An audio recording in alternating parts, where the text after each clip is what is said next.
Upon initial contact with Ice-T's music, I had envisioned him to be an ill-mannered and psychologically unstable man with an extremely uneducated and barbaric frame of mind, whose raps displayed nothing but ridiculous jargon, shocking sexual audacity, and repulsive images of the ghetto.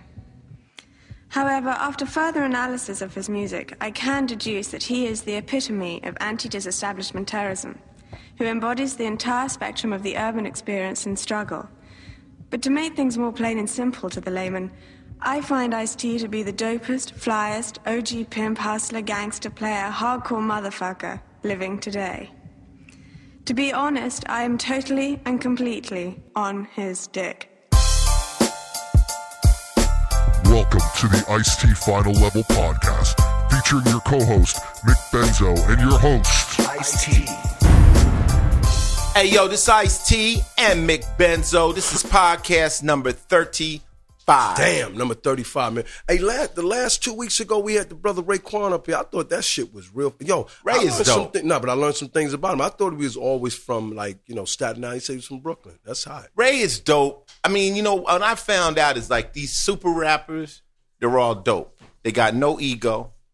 They're just chill. And it's just a matter of fact. You see these people blowing their horn. Oh, yo, on the record, of course, you're going to say you the best. Right. And all that. But in real life, you just meet them. They just calm, cool, collected. Genuine people, bro. Just like Eminem's real cool, chill, low key. Genuine people. Gets on the mic. He's a beast. A beast, man. And I actually liked the album Raekwon got out too, man. I was very impressed with Fila? it. Oh, that shit was hot. Nigga is man. dope, Serious, man. I mean, like I said, man, the Wu-Tang Clan to me is just basically one of the best groups of all time. And, compared to, Cold Crush Brothers, one of the greatest groups of all time. But when you start to number up, like you have more than 2 and 3 and 4 members, they had 9 members. How do you even get 9 niggas on the mic on a record? But listen, bro. I know one thing, the RZA's a motherfucker. Yeah, man. he gave a lot of respect to RZA. It was RZA was the brainchild of it.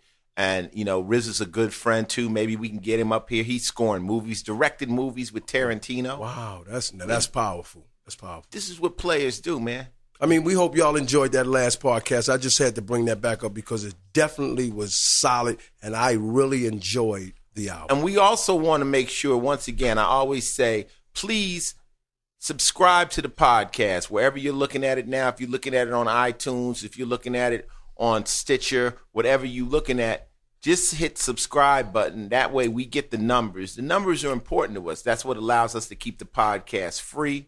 And this way you won't miss an episode, man. This is good stuff. You can sit and listen to 2 or I call them watch. I would say watch because that's cool. You can listen and watch these podcasts 3 in a row, 4 in a row, and it's beautiful. But today, I'm honored to have somebody who was really at the beginning of my career. Mm-hmm. He did something for me, and basically, you know how in life, if something didn't happen, this might not have happened. Correct. You could say, hey, something bad happened. The reason that bad happened is I wouldn't have had done that. Well, when something good happened, I was in L.A., mm-hmm. and I was in a beauty parlor, and I made a record. A guy walks in, I'm rapping to these girls, and he says, you want to make a record? And I go, yeah. He took me in the studio, and I made a record called The Coldest Rap. You can hunt this down, Google it. It was on Saturn Records. Okay. The record came out. The record was not a hit. I made about $200. But this gentleman found my record. And at the time, he had a club in L.A. called The Radio. Mm-hmm. Now, you're going to find out what The Radio Club was. But they hunted me down because I was an L.A. rapper who had a record. He had me come to his club. Called The Radio? Called The Radio. Mm-hmm. Flashback to Grandmaster Caz's interview where I met Caz at the Radio Club, okay? Mm-hmm. Radio was an underground club in the MacArthur Park area. This gentleman had me come there, and I walked into that room, and it was all like punk rock kids and doctors' kids and, Beverly Hills kids, all kinds of people you wouldn't expect in a hip-hop club. This was the first hip-hop club in L.A. I went on the stage. They knew every word to my record. I started to come back there, and really that's where Ice-T got his foot out of the streets. So you're saying that's where Africa Islam, the Prince of Charm, met I you met at as Africa well. Islam Correct, here. right? Today we have the owner of that club. They call him in the streets Super AJ. I know him as Alex Jordanoff. He's had some crazy experiences since I saw him last. We just had dinner the other night. It's been how many years, Alex? Like 30. 30 years.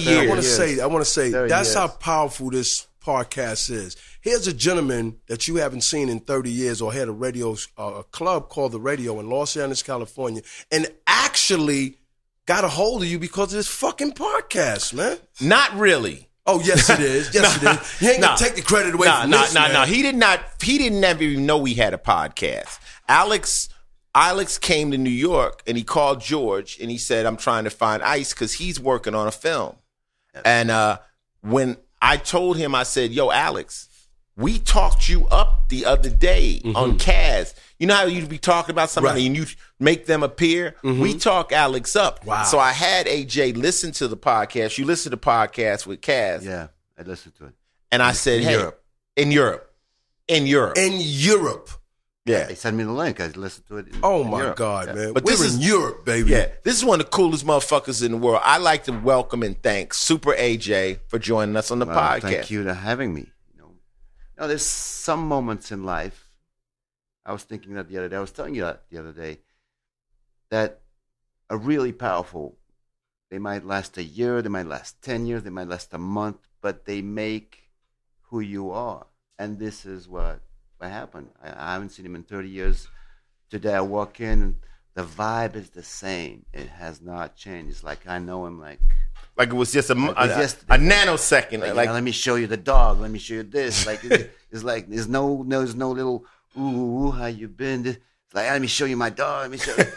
It's like I left him yesterday, the way it was like back then, 30 years ago. yeah, and the thing about Alex is that, you know, we're going to get into your interview and break down, you know, what happened, but there was no hip hop in LA, Mickey. Okay. New York you guys had real hip hop. We had a techno sound. We had Egyptian Lover. We had LA Dream Team. In this particular club, Grand Mixer DST performed. Oh, snap. At the Radio in Los Angeles, California. 30 Africa years. Bambaataa. 4 turntables at once. That's when he was doing Herbie Hancock. He was spinning Rocket. 4. Right. Yeah, I remember that one. Yeah. Africa Islam, Soul Sonic Force, a Cold Crush Brothers. Did you ever have Spoonie G in there? Nah. No. We had Easy. Easy E back. Wow. I don't know. Madonna. That's Wow. that's what. Yeah, He yeah. let her sing. Dig this. I mean, we're going to go into the interview, but this is how far me and AJ go back so people will understand who the guest is. We were in the club, and because I started to come every week, they allowed me to kind of be like the stage host MC. So I was the MC of the night. If you wanted to rap, you had to prove to me you could rap, right? And then what I would do is like, I never heard of you before. Mick Benzo, you want to rap? You go down, you audition to me. Then I'd say, okay, now his helicopter just landed in the parking lot, just in from Bronx, New York.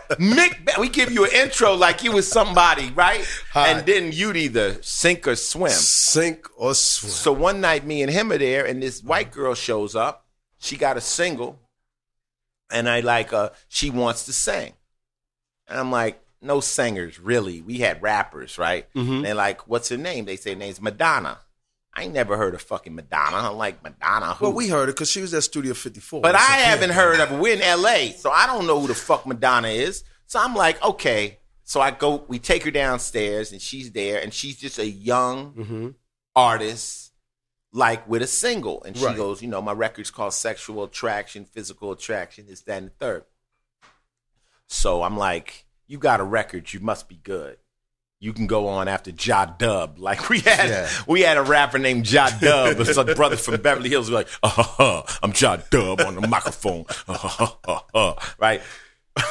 This is old classic hip Am hop. I lying out? No. Ja Dub was Ja Dub. He was this white son of a producer living in a big Bel Air home. He wanted to be a rapper, and he had this kind of like Bel Air rhymes, right? Yeah. We let him Let him hang on the stage. He rocked. Right. So after J-Dub went off, we let Madonna perform. So I'm standing on the stage. At the time, I had a girlfriend at the time, right? Madonna starts touching on my chest. She's sexual attraction, a physical reaction. And my girl was like getting jealous. I'm like, yo, this girl's doing her fucking show. But I'm like, wow, Madonna, right? And lo and behold, Madonna turns out to be the biggest star in the history of the world. We actually were signed on the same label, Sire, but we also, who else came there? Malcolm McLaren.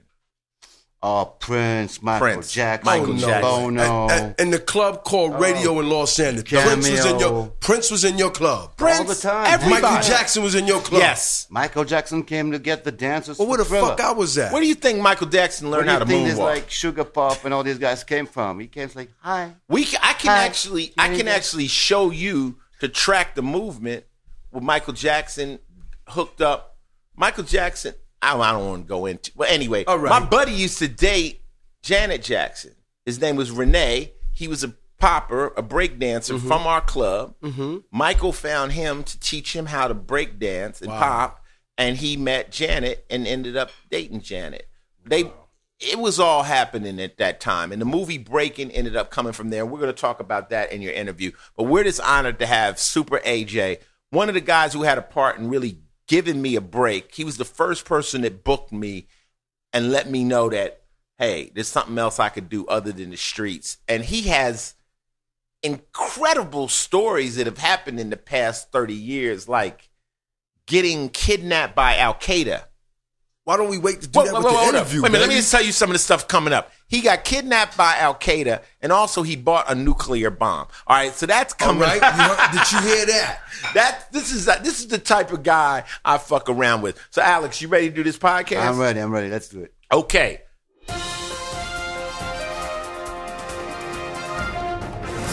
Welcome to Final Level Podcast number 35, and this is news. Now, we got to explain to you that this podcast is done a couple of weeks prior to what you're hearing, so some of the news we might comment on have already passed. But the current news we're dealing with right now is the earthquake in Nepal.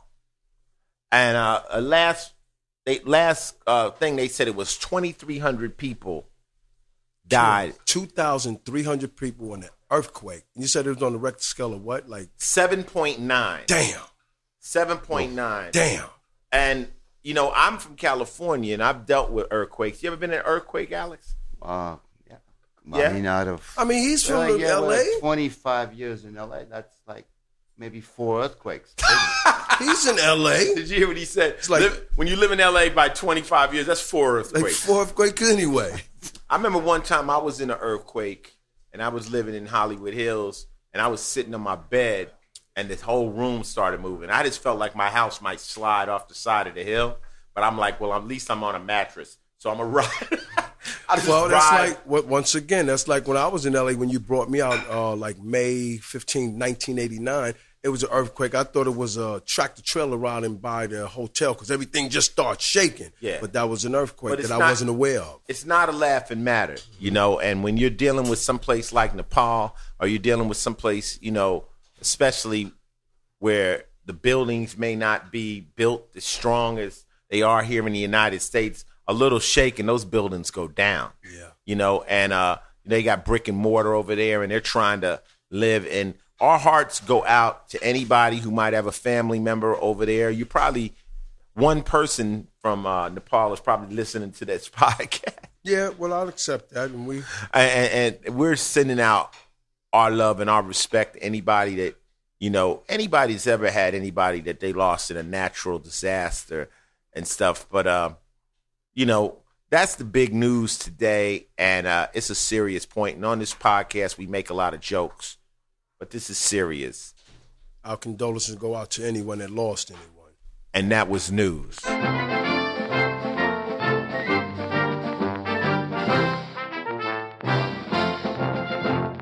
This is our Final Level Podcast number 35, baby. And this is sports. You know what I watch a lot, Alex? People don't think I should, but I like Formula One racing. Do you follow that?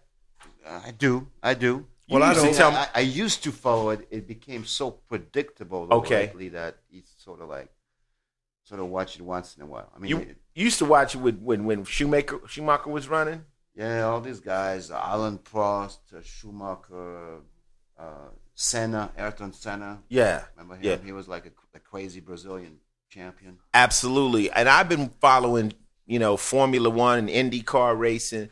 I don't do NASCAR that much, but I mean, why wouldn't a motherfucker like me, who's a car freak, like fast cars? So anytime I post something about Formula One, somebody always comes in and says, "You like Formula One?" Like, that's the most racist shit in the world. Like, why can't I like Formula One? And my friend, a good friend of mine, happens to be the world champion, Lewis Hamilton. No way. Yeah. Really?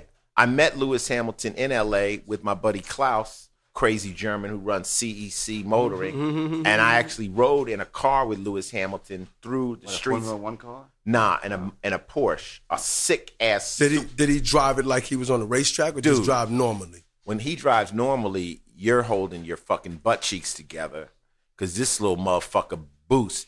And hey, Lewis Hamilton is black, so imagine that. You'd have a black kid who's the world champion of Formula One, which is a very, can I say, snooty sport.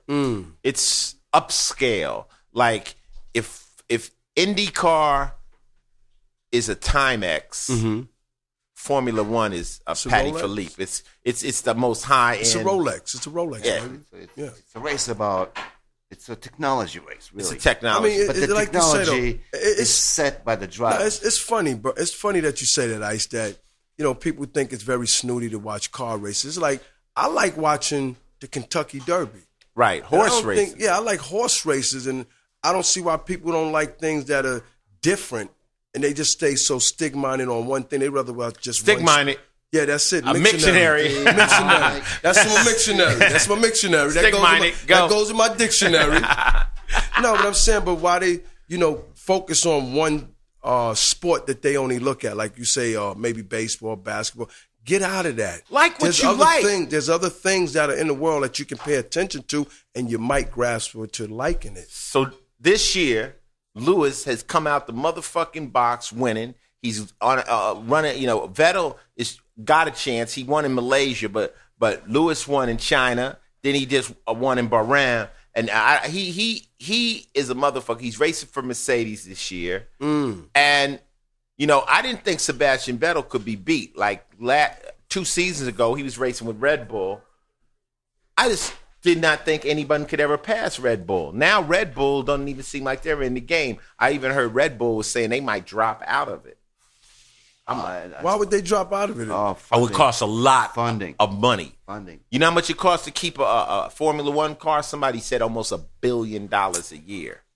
True. Serious? Did I say snooty? Do you want me to read? Want me to understand what snooty means? Money. Wow. Yeah. It's not a game. It's super high end, and the cars are ridiculous. But I want to send a shout out to Lewis Hamilton, world champion. Hopefully he'll win it 2 years in a row. Rosberg, all those guys that are out there rolling, good luck. You know what I'm saying? He used to roll for McLaren, but he's still the man, and I'm lucky enough to know the dude. Also, my man Marco Andretti, who's over there in IndyCar. Yeah, I like that guy. I know him. I met him with Ice. Marco, you would never know this dude is a racer. And, he's still over there trying to get on a podium this year. He's been coming out. He won second at the Indy 500. But, I watch IndyCar. I got the shit in my DVR. You know what, Ice? There's a guy I'd like to nominate. Maybe he should get into that. One of your friends, man. Seth Rose should be doing that. Seth should be racing. Seth should be racing, man. I wish I could race. I love that shit, And it's just something I follow, and you know what I'm saying? I like offshore boat racing. I like that shit too. If you ever seen them, they race through Miami. That shit is crazy. And people are like, well, black people don't like offshore boat. I'm like, motherfucker, don't tell me what I like, nigga. You don't know what I like. I like fly shit. I'm like Raekwon, Fila, fly lifestyles. Wu-Tang. International. Hey. That's my Wu-Tang. Wu-Tang. Have you been in a Formula One trailer? See what happens in there? These people have a sensor on every square inch of the car. They know exactly what's going at every microsecond of the race. That is the most high-tech sport there is. I was in the McLaren pits, and there was a dude with a machine, and he was touching the carbon fiber and sending sound waves through the carbon fiber looking for a hairline fracture. That's the kind of shit. That's crazy. The steering wheel, it comes off. They say it's worth $200,000-$300,000. It's the steering wheel. The race is almost anecdotal to Mictionary here a little bit. But Yeah, Mictionary. See, everybody has a Mictionary. Alex. Love it. the thing is, it's a high tech race, but to get the car to where it is, that Mercedes he's driving. So how it costs $1 billion though? The car doesn't cost a damn No, because thing. listen. Did you just hear what one race was in Bahrain, one race was in Malaysia, one race is in China. Then they're gonna race. You know, they don't even race. They only race in one race in the United States in Texas. Then they're gonna be in Abu Dhabi. Okay. Then they traveling now. You got to take the cars. The cars fly on their own private jets, and the drivers are in their own private jets. Dude, this is first class balling. All right. And the technology, it's just $1 billion game. You ain't The Joe stuff Blow, you see on those cars today, you'll see it in the everyday car like 5, 6, 7 years from now. Formula One is advanced. All the new shit is on those. Let me tell you a fly Formula One story. I went to the Formula One race in Montreal with a gentleman that will leave his name out of it, right? Right. A friend of a friend. A lot of straightaways, fast. Let me tell you what this dude does. He flew everybody in his party up there in a private jet. How many people? 100 people. Damn. Then he bought a hotel. He leased the whole hotel, so only his friends were in the hotel. Damn. Then he rented out the best restaurant in town and had all of us eat. This shit make no sense. Then he bought all of us tickets, had our own area at the Formula One race. The wallet I have that I carry, he gave us the wallet. This is what this player did just to make sure his friends had fun at Formula One. This is the That's one of the his name. owners? I won't say his name. No, don't say the name. No. No. Just a He's player. not even known. Because he doesn't even own a team. listen. You don't want what happened to AJ to him. Remember, AJ was kidnapped. Listen, we don't need that. Let me tell you, Eric. I got people on the sideline. This is the player level. He had a Richard Mille watch on, right? The watches cost $1 million, $500,000. So I tell him, I say, nice watch. I say, that watch is worth a house. He said, a condo. So this is a baller, right? But this is the level of people that go to Formula One races. Right. I was just in his world for 1 minute. Damn. The dude flew us in a private jet, put us in his own hotel, took us to the best restaurants, gave us all tickets. The tickets to the Formula One was like a G. We were sitting, that was just what he felt like doing for his friends. It's like the fight next week, but every week for like whole season. Yeah, we're gonna make sure 100 of my friends go to the fight You gonna fly them all in? and buy Private jet?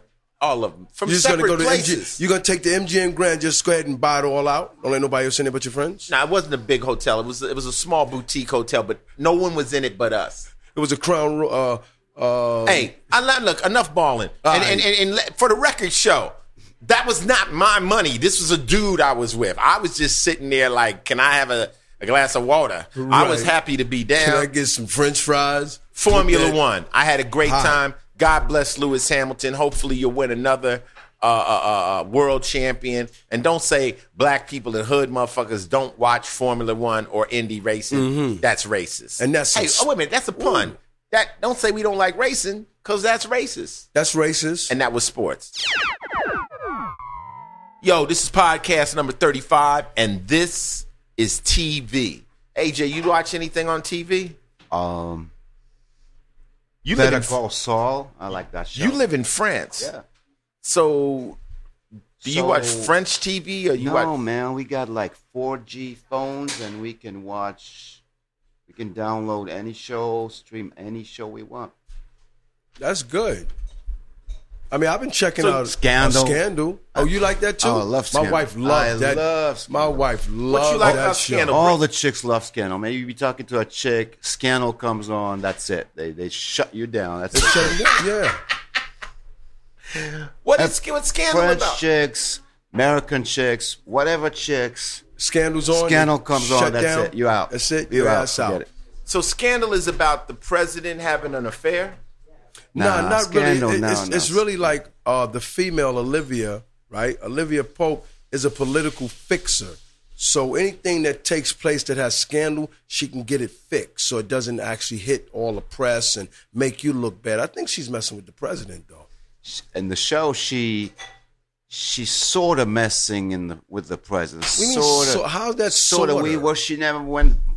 You know, they've had a thing before, but as the show goes on, she's never really went down with. No intimate. No. She never gave him head in the Oval Office. No. Oh, no. she didn't do it. She didn't do it. She didn't do that. She ain't get no. She ain't get no She got a DNA. They on let her. you know that she had done it in the past, Right. but So she did. it's- She did and get he's some like DNA chasing in her her. and chasing She her, got some chasing her, DNA in trying her. to get her. She didn't blow him in the Oval Office. No, he's trying to kiss her. This, that. He's trying to say. I could have But saved Scandal's Bill good. Clinton. I could have Scandal's saved good. Bill Clinton some trouble with that. You know, there's a rule of thumb. Girls do not star fuck to keep it a secret.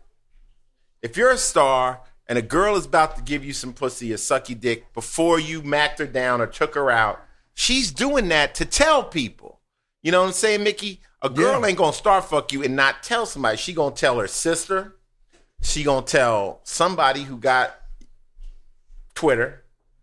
And She you gonna tell. be She gonna snitch. She gonna snitch. Yeah. So remember that, people. Yeah. People do not star fuck to keep it a secret. And Clinton should have known that.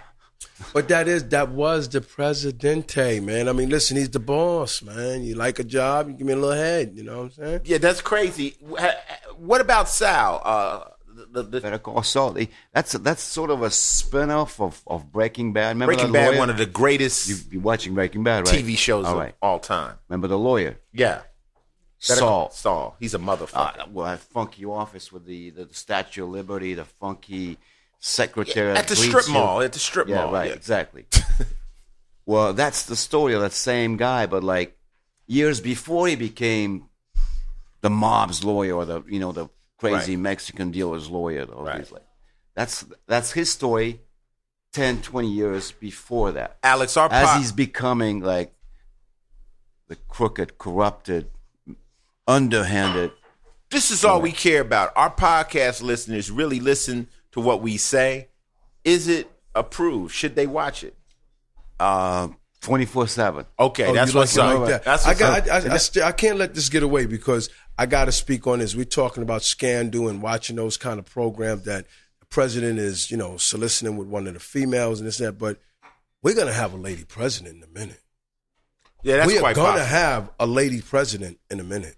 Yeah, if Hillary decides to run. She is going to win. She's running. She is I going don't know. Has to she win. officially said it? Yes, She's running? she is She's going running. to win. I just want to put that out there for the record. I already Listen, said it. you know why? Because enough of the male presidents getting that head, the men got to start eating too now.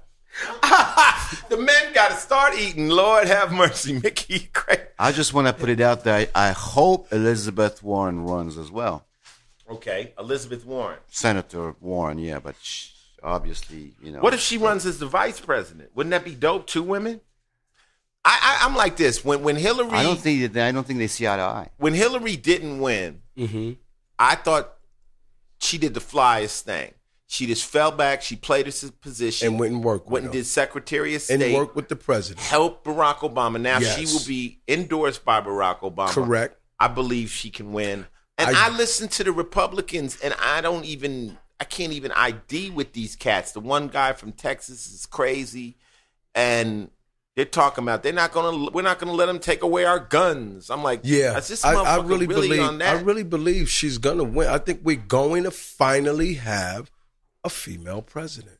I just want to put that out there. I believe you, Mickey, and I don't have any problem with it. I think that she's been in the White House for about 20 years already. Imagine, the husband was a president. Now she becomes. That's what I mean. She's been in the White House. Yeah, that's dynamite. It ain't new. She's not. She understands foreign policy. I love it. It's like a 2-king monarchy between the Bush and the Clintons. I love it. I think a Bush is trying to run too, right? You mean Jeb? Not the crazy one. Yeah, well, that's Is a Jeb. Bush trying to run? Yeah, Jeb. Lord have mercy. Well, guess Enough of the what? Bushes. Hillary, I'm with you, baby. Yeah. You know, and that was TV. This is Final Level Podcast number 35, and this is film. Alex, you watched any movies recently? I watched this incredible film in a mall in Bulgaria. Oh, shit. See, that's why we got... See, this is international Super talking. AJ, we need you to help us with the international... This is international talking, man. I forgot the name of it. Oh, It's an American film. Mm-hmm. It's about a guy that's in prison. He's like a super hacker.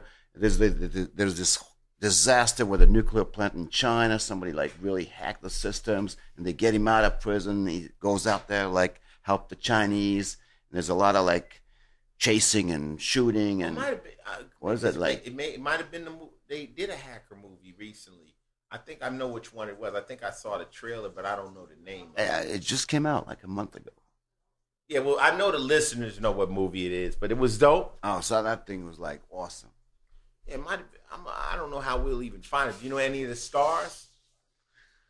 I know Michael Mann directed Michael Mann it. directed? Yeah. Michael Mann So directed. you know that thing is like Yeah, he's sick. Yeah, it's big. Shining. It's big. It's big. You know, me and Coco recently, we might be the last people on earth to watch American Sniper. Because You finally just seen it, you're trying to say. we didn't go to the theater. We got it on Apple TV. You know, Apple TV pulls up all kinds of movies and stuff. And we went to get it, and it said you had to order it. It wasn't available. Right. So every night we were checking to find out when it was up, and the other night it came up. American Sniper was interesting to me because I'm in the military. I was a Ranger. I understand. I like the part when he went through the SEAL training. I understand it. But the movie really was more about PTSD. It was more about him coming back home and dealing with the war. Correct. And wasn't in the war no more, you're saying? Well, it kept flashing backwards and Okay. forwards. It wasn't the action movie that you might expect with the term American Sniper. It has action moments, but it continuously flashes back. Personally, I liked Hurt Locker better. Better than Sniper? I like Hurt Locker, which was about the guy going to pick out the bombs, the IEDs, and Oh, yeah, the I saw improvised that one. explosive devices. He had a big ass fucking suit on with a collar, and he was doing all that shit. That right kept you all the time in Iraq. You were there. Yeah, okay. This keeps flashing back. So every moment I feel like I'm there, they would flash back to him at home. Right. And he was tweaking a little bit. The true story of American Sniper is cold because It's a true story too. yeah, at the end of the day, he ended up getting killed by a guy that he was taking out to learn how to, like on some kind of therapy, sniping, training, shooting shit. So after he makes it out of the war, he goes off, he's with people, and some guy kills him and his friend. Wow. Like a dude snaps. This was a real story, yeah. story. I think that Bradley Cooper did an incredible job because he ain't playing fly Bradley Cooper. He's playing like Bradley Cooper from Texas, and he kind of has an odd vibe to him, which isn't the Bradley Cooper you're used to. I think that was dope, but Some people call it a patriotic movie. I don't think so. I think it was just a human story. Just a guy that went there, did his job, cold-blooded killer. yeah, Really good. he at was it. hunting this other sniper. There was another sniper that was out there. I might want to see that. That sounds. Oh, you want And to the see other it? sniper was just as good as him. Mhm. It's a true story. Yeah. Bradley Cooper, the real Bradley Cooper, just happened to kill him at the end. But Yeah, it was. a true story. It's a There's good. true- It's good. It's a super Iraqi sniper out there that Right. Yeah, and That's- rivalry. it's actually. good. But That's good. I like the Brad Pitt. Well, I'm a Brad Pitt fan, but what was the movie we saw with Brad Pitt, Coco, on the tanks? Fury. Now I like that movie because that movie was hard body. They was in the tank and they was rolling around, and Brad was the leader of a tank commander. But I advise people to see American Sniper. Probably everybody has seen it, but for me, I like Fury and Hurt Locker better. Right. But you still recommend Sniper. Yeah, and if you want to see training, just watch G.I. Jane. That was like the best movie is showing what Navy SEAL training or anything is like. That's it. That was a good movie. That's just my opinion. You know what I'm saying? Snipers are interesting because they know they killed somebody. You know, whereas when you're like on a fire team and we're out there and you know, like they say, you praying and spraying and, you know, you're in a firefight, you might not ever see where that bullet lands. You follow me? Right. You know, you going out. Sniper job is to get his target. It's very intimate. Get his target. No, it's very intimate. You see the person. It's just you and them. At some points in movies, it's a kid with a grenade. Wow. You got to put them, you got to lay that crosshair on them, and you got to squeeze that trigger. So that's a personal thing, you and that person. And this guy had the most kills, and it started to fuck with his head, you know? I mean, I guess after a while, killing people will fuck with your head, bro. War will fuck with your head. War will fuck with your head. Very few people have ever even been in a real serious fight with a friend, even a punching fight. The theory that you can go out and take lives and come back and be normal. It works on you. It'll get to you. Oh, definitely. Eventually it will. It's also different if you're killing a guy that you, say somebody comes and tries to rob your house and you kill somebody, whatever, that person is doing something physically to you. In a war, these are strangers. These are people you don't know. They're just the enemy, and you have to also connect to the politics of why you're in this war. It's a lot of... Or the religion. Or their religion. These days. You know what I mean? Yeah. So part of being in the military, first they have to vilify the enemy. They have to make you dislike them and turn them into a tango or a target. That's crazy, man. It's deep. It is, to be honest. That's crazy. It's heavy. So, you know, American Sniper, check it out. I say it's approved. I wasn't as blown away by it. If you want some real hardcore stuff, I liked Hurt Locker. That was my shit. I felt like I was disarming them motherfucking bombs. You a mess. That shit had me nervous. But there's one part in American Sniper where they're having this shootout and it's a sandstorm. And I don't know if it really was a sandstorm or they were just running out of money and they just said, let's just make this into a sandstorm where we can get away. They did that in a Tom Cruise movie in one of the Mission Impossibles. They were in Dubai, and all of a sudden that sandstorm came. Yeah, he was on that tower. I was like, is this really a sandstorm? Or No, they it just is running a out of sandstorm. money? Yeah, I like trying to get away. But I with do it. like Mission Impossible, the original. We just watched that a couple of days ago, and I was in your trailer. That was nice. But see, I know from making movies that we could have a big shootout plan, and we like, you know what? Turn out the lights, and let's just have the shootout happen in the dark. And we'll just have the flash just going, I'm hit. Oh, shit. Oh, blah. And that way we can save some money. So I don't know. Well, American Sniper, was y'all trying to save money with that sandstorm? They did that in New Jack City with you. Wasn't you supposed to have a car chase instead of a run on your foot? Yeah, it started off as a car chase. I ended up running my ass all the way through Manhattan. Well, the car just turned into a bike.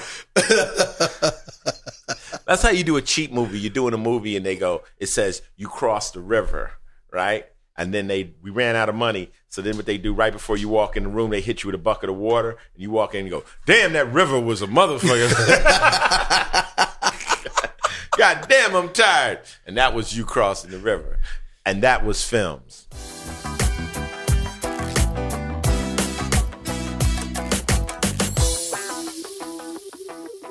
All right. It's podcast number 35 in the building. Somebody who really had a lot to do with making Ice-T come to life. From Los Angeles, California. Super AJ, the owner of the club Radio. And you're in the building, man. It's time to talk to you. Here, right here in Jersey. Now, looking at the city on the other side. Looking at the view, baby. So what people don't know is they heard of the club, the Radiotron, Mickey. Mm-hmm. And that was the club they had in the movie Breaking. Right, that's right.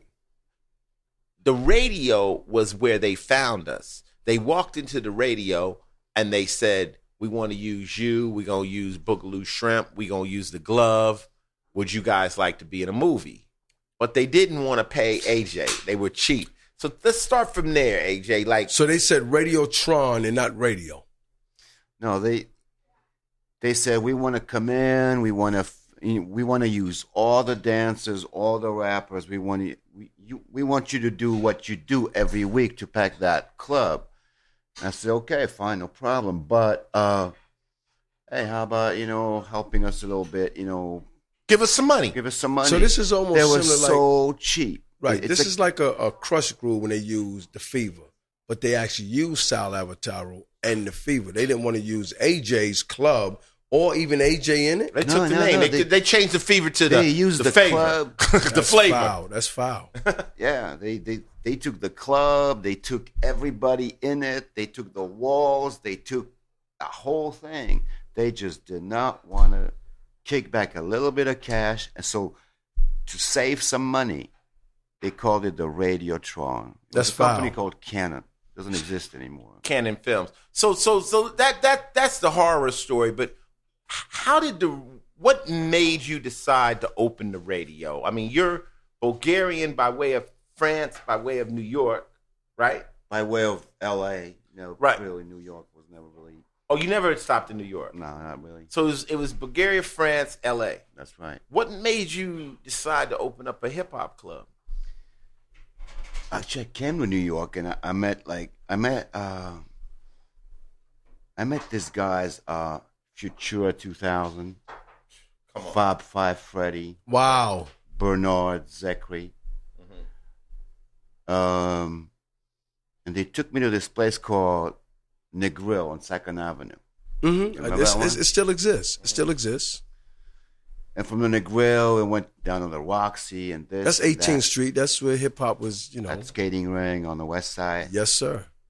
And then I went back to LA and I was like, there has to be an equivalent. And there wasn't.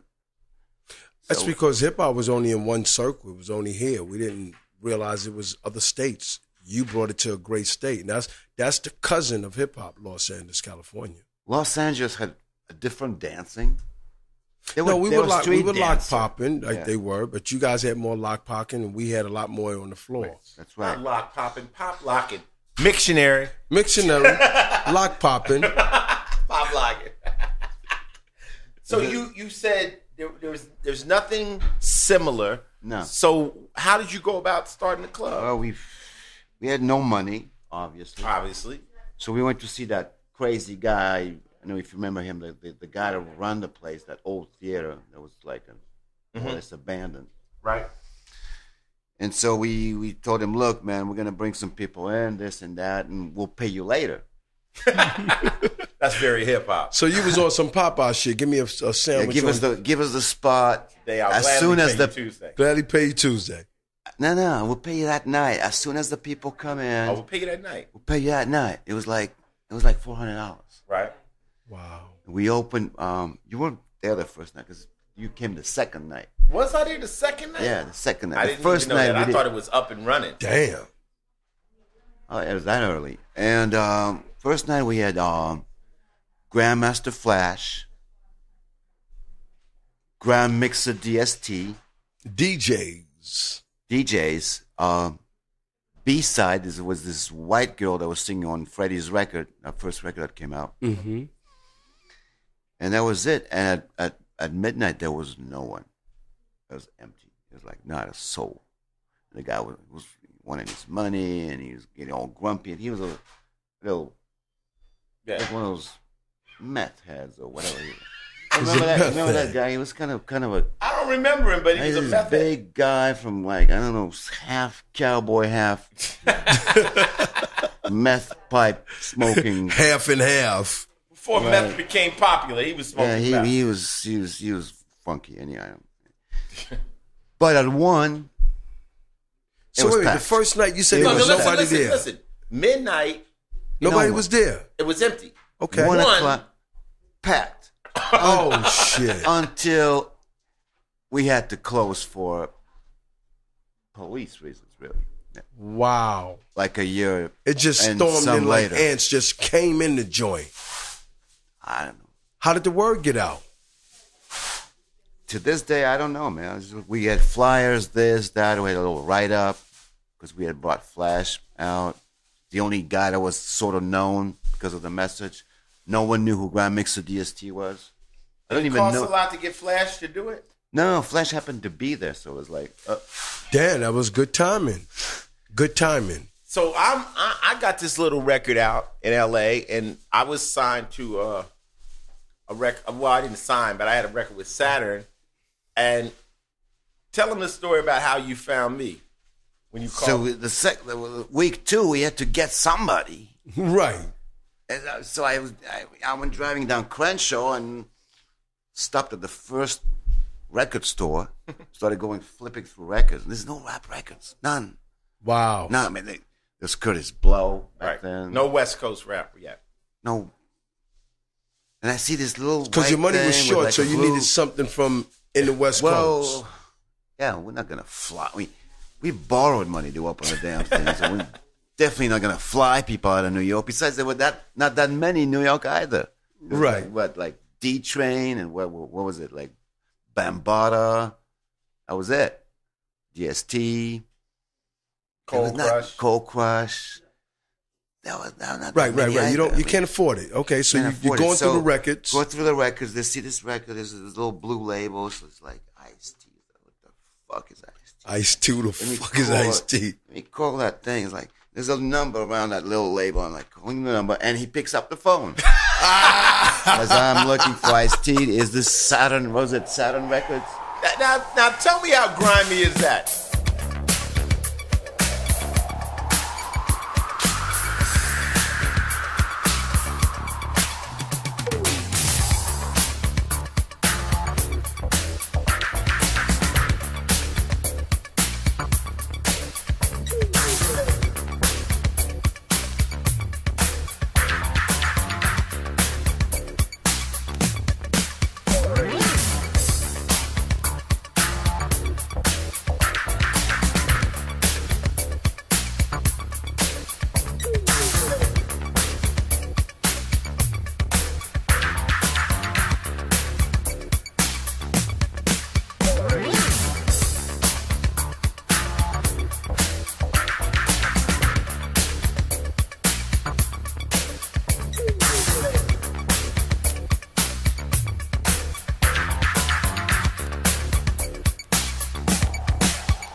Y'all, please check it out. I'm a player.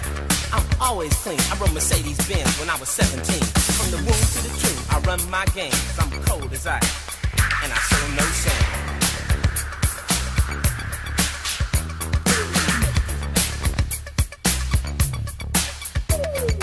Ladies say that I'm heaven sent. Cause I got more money than the U.S. Mint. I ride ragtop road with rocks on my hand. Maseratis and Mercedes-Benz. I have an ocean line, private jet. Bel Air bookies place my bets. I own island art, the coast of France, and I wear designer shirts and pants. When I was brought into this world, my mama never asked I was a boy or a girl. Plus I rolled over to her and gave her a kiss. She said, "Yo, daddy don't rock me like this." When the doctor put me on the behind, I broke on down with a funky rhyme. The nurses said I was awfully cute when I played at the joint in a 3-piece suit. Y'all, please check it out. 'Cause I'm a player. I'm always clean. I rode Mercedes-Benz when I was 17. From the womb to the tomb, I run my game. 'Cause I'm cold as ice, and I show no shame.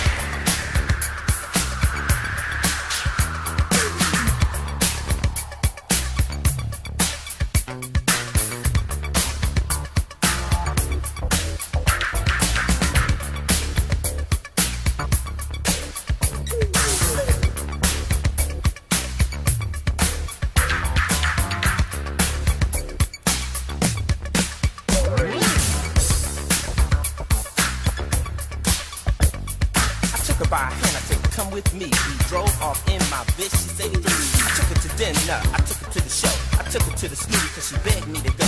We got to the room, the man asked for long snacks, so she shook herself and broke herself and came up with the gas. Went to the door, I didn't cut no slack. I had her on the floor, on her stomach, on her back. I had her on the wall, on the hallway, on her knee. I put her in the hot tub and the water started freezing. I took her out the hot tub and I put her on the floor. Said, "Ooh, Ice-T, I can't take no more." I put her in the bed and then she looked up in the mirror, screamed so loud I think the East Coast could hear. I rolled on my back, I put her on the top. She said, ooh, Ice-T, will this ever stop? I said, no, the freaking had just begun. We hit 50 more positions before I got done. When we got finished, it was no longer dark. We had rocked so hard, made a snooty fox bark. Then she rolled over to me, she looked me in my eye and said these words to my surprise. You know, I tried to catch you cause I knew I could. I came here with you cause I thought I should. I tried to freak you cause I felt I could. But ooh, baby, you sure I could. She said, baby, you one hell of a man. Ain't no better ride in Disneyland. Now to all y'all ladies who think you fly and can't outfit the average guy, don't ever come venturing through my door. I have you begging to stop while you're screaming for more. Y'all, please check it out.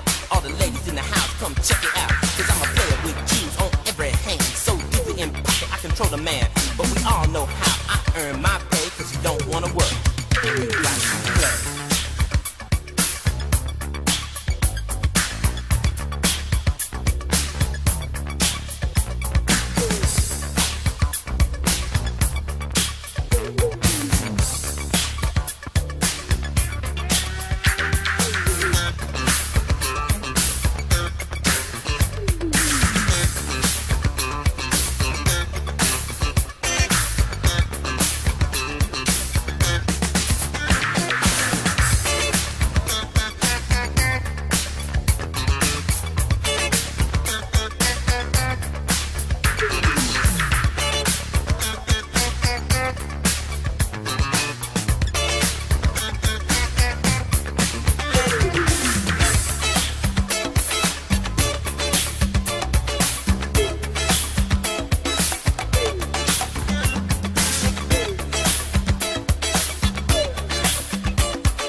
I'm like, yo, what's that? They're like, you Ice-T. You Ice-T. I'm like, yeah. They say, we got a club, downtown radio. We like you to come and perform. How much you got paid for that? Nothing. I didn't care. I okay, was right. Like, you still exposing I was yourself. like, that was my first gig ever. Nobody had called me to perform on that record. I've been performing around town, at parties and shit. Right. But this was like off of that record, somebody really wanted me. So I showed up. And at the time, I'm hustling hard. With a red cape. Yeah. I got First night he came up with a red cape. Red cape. It was like Superman showed I up. come up with some pimp shit. I got a Porsche outside. I got beepers on. We're hustling. We're tiny. We're stealing like a motherfucker. So I said, fuck it. I'm coming in that motherfucker fly. I had a cape. He's cool keeping them out, baby. I'm like, whatever is needed. I wanted to be grand. I was on some James Brown cape shit. So we got off in there, and I performed, and it was just so cool to be in front of a packed audience that was really appreciating what I was doing. They actually knew your song, though. They knew your song. They knew my song. They knew the words. They was rocking with me. And I wanted that. I needed a place to perform. So I started to come back every week. Alex kind of just let me kind of be the He took over. He just took over. That was his place. Yeah. I was like, my joint. You want to talk and he kept to me? bringing people. Whatever happened to Lil Ray Mack? Remember him? I brought Ray Mack up in there. I brought everybody because there was kids in the hood. So how did Islam catch you in radio? I mean, I know he was doing the Budweiser tour. I know how he did. How did you end up with Islam there? He was from, he was in, he was doing the Budweiser tour. He was with Bombarda and came out and was staying at my house. And I said, well, you come on down to the club. And at the club, there was Ice, like a pretty much running everything. A house MC. Mm-hmm. And there was this DJ called The Glove that he was actually the sound guy. And he was trying the equipment. He was really good at it. And he only had one glove. He had lost the other one. So AJ said, we need a DJ, a house DJ. So what's you be the glove, man. You only got one glove. He was really good. And that's how it was, like all improvised. That's how Chris the Glove Taylor was born. He was carrying equipment. And lost the glove. And AJ said, we need somebody to DJ. Can you DJ? Yeah. You don't have a DJ name? You're the Glove. Hey, this is incredible to say that Los Angeles, California, the club called radio, Ice-T was really discovered there. And you gave him a break when he had a record and no one else ever called him to do a show. You went to a record store, pulled up a record, and there was a phone number, and it was Ice-T number, and he answered the phone. Hey, yo, this is Gorilla. This was all improvised, guerrilla shit. But we also got along. I mean, there's other knuckleheads that came out, but I got along really well. We saw eye to eye. We did other shit later, but and what happened is when you come to LA and work with AJ, you hung with AJ. Like AJ was doing graffiti. You spent the night out with you. No, explain him. He was just telling me the other night we were at dinner. He said Kaz lived. So how you meet Grandmaster Kaz in the club radio? Kaz, we flew them out. We had a little bit of cash. The Cold Crush? They was not far. I don't know where they were. They're not far. We brought them you over. rerouted from somewhere local. Yeah. And he ended up staying with you, I heard. Well, he stayed a few months, Stayed a few months. You can't get rid. They come and never leave. Look, he started staying with, and then we had DST and Kaz, all of them in my house. Actually, then Isla. I mean, there was so many people. I didn't know. He had a big loft. Right, you had an apartment. You didn't know who the hell was staying in your own house. There was one rule. What was the rule? Do not enter my bedroom at the end of the hallway. These motherfuckers, they were like, I mean, the turntables were spinning 24/7. I don't know who was in there. I went about my business, came back. There was new guys. They kept saying, but you were the manager of the club. You had people staying in your house. You really didn't know who it was, but number one rule, don't go in my room. No. He let everybody come over his house, but there's only one rule. Don't go in my room. The house was like a zoo. And tell him the story about Kaz showing up with a bus. You said a bus? Oh, yeah, that one. Did he have a tour bus? Listen to this story.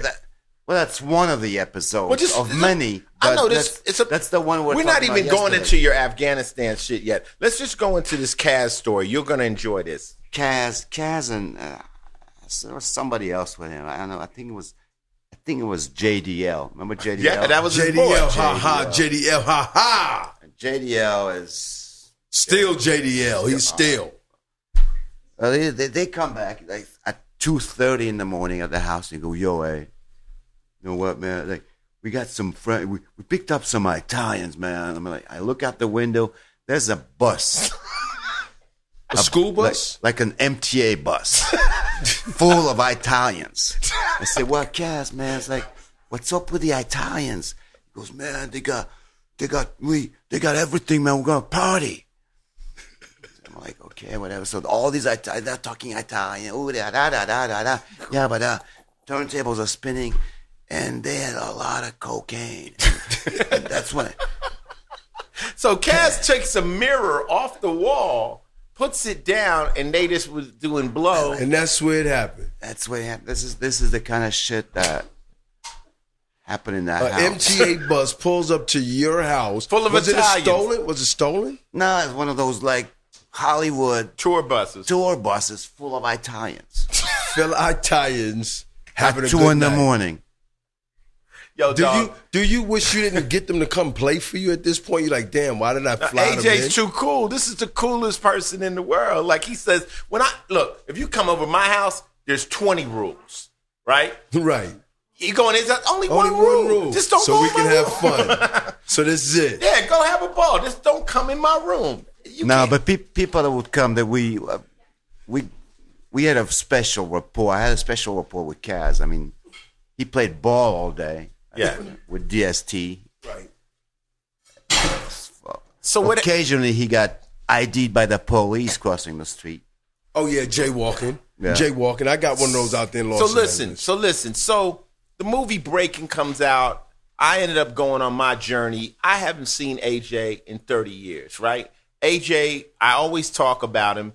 And the other podcast, we were talking about him. Yeah. Right? What so Kaz? I get a phone call the other day, and they're like, AJ went through George, pops up on my phone, like, yo, I'm in town. I'm doing a film on the globalization of hip hop, and, I need to see you. Fuck the film. I just want to see you. So I'm like, man, I'm working, but I got to see you. So we hooked up, and it was like he was getting in my car 30 years ago. Like, he jumps in, same guy, and we just chopped it up. Now, in those 30 years, my life has changed tremendously. I went from a street hustler to now being on TV. But because my life is publicized, even friends that aren't in my life can still see it. They could watch Ice Loves Coco there. They're watching me from afar, and I know that. Right. I know that. AJ had fallen off the map. So I asked AJ, what have you been doing? Right? He says, you didn't see when I was kidnapped by Al-Qaeda? This is the first opening line. He says, you didn't see what? So let's start. Is this for real or that's just that's for real? What happened when? Tell me your story. What happened in France? Well, let's say for personal reasons, I left LA at one point. That's like, Okay. well, Right. you know how We it understand goes. that. You know, Personal reasons, I a lot left of LA. Italian, a you've lot had of Italians were wives there. and girlfriends and Dog, kids. when you and- say for personal reasons, I left that town, we leave it at that. All right, Okay. all right, That's all right, it. All right, okay. And so I showed up there. I didn't know what to do, and I made a movie. I didn't know what a camera. I had no idea. Right. Remember, I wasn't into that shit. All of a sudden, that shit like beats all ratings. They said, "You want to stay?" So I became like the on-air host of like the European 60 Minutes. Do you hear this? Yeah. Now, what was the movie about? The movie was about it wasn't about new drugs like MDMA, Right. GHB, all that stuff, but it was done in a thriller way because there was a lot of rapes and people being chased and I mean, it was not had a little bit of drugs, but it was mostly a thriller. Is there any way somebody could see this film? No. Maybe It's not you gotta- online? no, you got to look it up on the. I don't know. I haven't. Looked Okay, it so up. you make a super movie. So super movie. I stay at this huge network. We being the on-air host for like the European 60 Minutes, and all of a sudden you start traveling around like Gaza and Somalia and Afghanistan and Pakistan and filing stories, and people see you every week on TV and so on and so So, all on. right, so at I just one want point- everybody to let this sink in. So this you was start like off a- owning a hip hop club. But You this move- is like a 48 hours. You that don't movie. lose. 60 minutes. Oh, 60 60 minutes. He turns out to be, he goes to France and becomes the on-air host for 60 minutes. Let's say that. Wow. Now he's traveling all over the world. We're going to all these different places doing stories. Doing stories. We never lose that hip hop sense of it Right. as you travel. Right. And so you want to get to the Al Qaeda part, right? Let's go to Al Qaeda. Yes, I mean, take us in there. You know what? I'm willing to say that nobody that's listening to this podcast has ever been kidnapped by Al Qaeda. So that's one thing you got. So tell us about this story. The homies are sitting over here leaning forward. So we're out there and we want to get in bed. I mean, we're about to file a story. The coalition has some problems in Iraq, which obviously we're having. I mean, that place is chaos. I mean, that place looks like the poster of Apocalypse Now. It's like orange sky and helicopters and smoke. That's what it looks like, and it's Orange sky. So we decided to hit this town called Najaf, where they were about to let us hang out with the troops. Right, you were embedded with who? The U.S. 101st?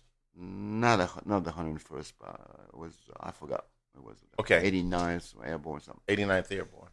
And so we're about to go to Najaf, which is a holy city, a Shia holy city. And we get in the car, and there's this convoy is being attacked. So I get out and like, let's film the convoy. And we got separated with the cameraman, and he goes off. He's like a few hundred feet away. And out of the bamboo comes out this Out of the SUV bamboo. with his guys, you know, they have the robe and the whole thing, and they start wailing at you. Within 2 seconds, you got a blade under your throat, and you're in that SUV on the dirt roads, and they're screaming Allah Akbar, and that was it. That's it. So where did they You're take done. you? Well, they take you. First place was a madrasa, one of those religious school for children. Mm-hmm. They take your clothes off. They put the local robe, so you know, in case when they move you from place to place, you kind of like fit in from afar. They take all your passports and credit cards and driver's Well, license. that's interesting. So they make you look like them so you fit in as they move you around. Yeah, because there's checkpoints and stuff. So, but they do, if they if somehow people are looking for you, find out where you are, you're not there like 2 hours later. So they constantly move you around, maybe one, twice a day. Why did they kidnap you though? Because you were filming? Because, man, you're just worth money. You're just publicity. You're just the enemy. Mm-hmm. You're infidel. You're not part of them, so they're like, grab them. You know, so now how many people did they snatch when they snatched you? They do that all the time.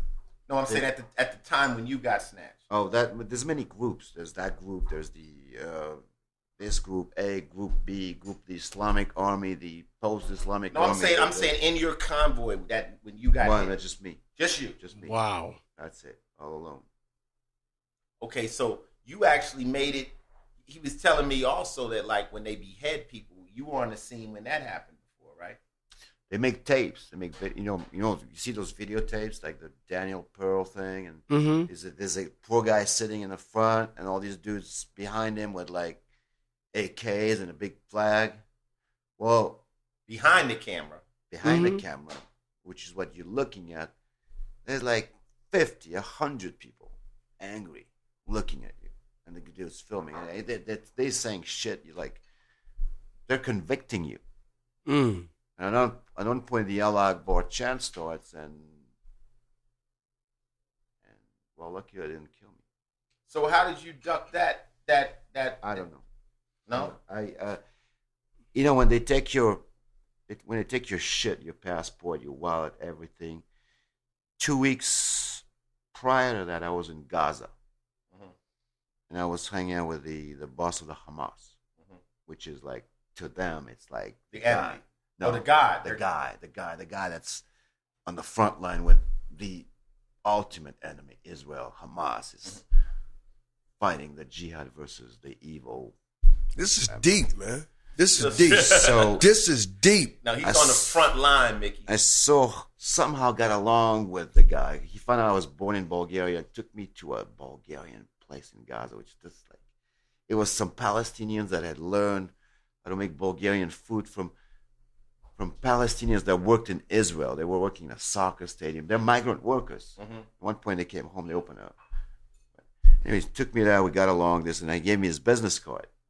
The boss of the Hamas, and he wrote his cell numbers on the back. Aren't you still... He's still captive. Right, you still captured. How are you going to get your business card? You don't have any... You have a robe on. No.